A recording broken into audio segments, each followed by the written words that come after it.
ఎన్నికల ప్రక్రియ జరిగే ప్రదేశానికి లోపలికి ఎవరు రాకుండా. నెల్లూరు జిల్లా ప్రజా నాట్య మండలి సభ్యుడు పెంచలయ్య హత్యను నంద్యాల జిల్లా ఆత్మకూరు తాలూకా సిపిఐ కార్యదర్శి టి ప్రతాప్ తీవ్రంగా ఖండించారు. పల్లెల్లో యువతలో చైతన్యం నింపుతూ గంజాయి, డ్రగ్స్ వంటి మత్తు పదార్థాలకు దూరంగా ఉండాలని అవగాహన కల్పిస్తున్న పెంచలయ్య అక్రమ వ్యాపారులకు అడ్డు వస్తున్నాడనే కారణంతో మాఫియా హత్య చేయించిందని ఆరోపించారు.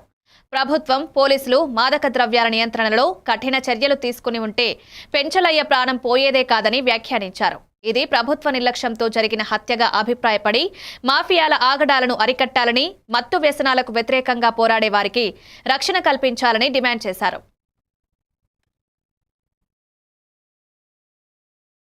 భారత కమ్యూనిస్ట్ పార్టీ సిపిఐగా మేము ఖండిస్తున్నాం. ఎందుకంటే ఈరోజు గొప్పలు చెప్తున్నారు ప్రభుత్వాలు.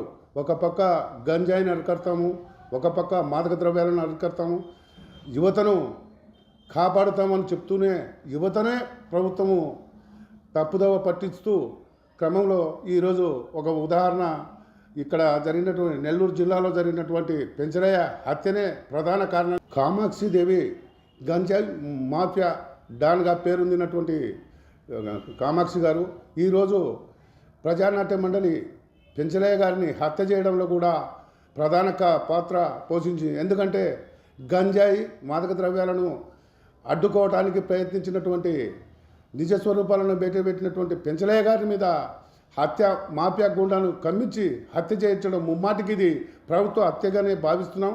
దీన్ని పూర్తి స్థాయిలో మేము భారత కమ్యూనిస్ట్ పార్టీ సిపిఐగా ఖండిస్తున్నాం. ఇకనైనా పెంచలయ్య హత్యతోనైనా ప్రభుత్వం, పోలీసు యంత్రాంగం అప్రమత్తమై ఇలాంటి మాఫియా డాన్లను గుర్తించి తక్షణమే నిర్మూలించాలని, అలాగే ప్రభుత్వ యంత్రాంగం సకాలంలో స్పందించి ఇలాంటి మాఫియా డాన్లను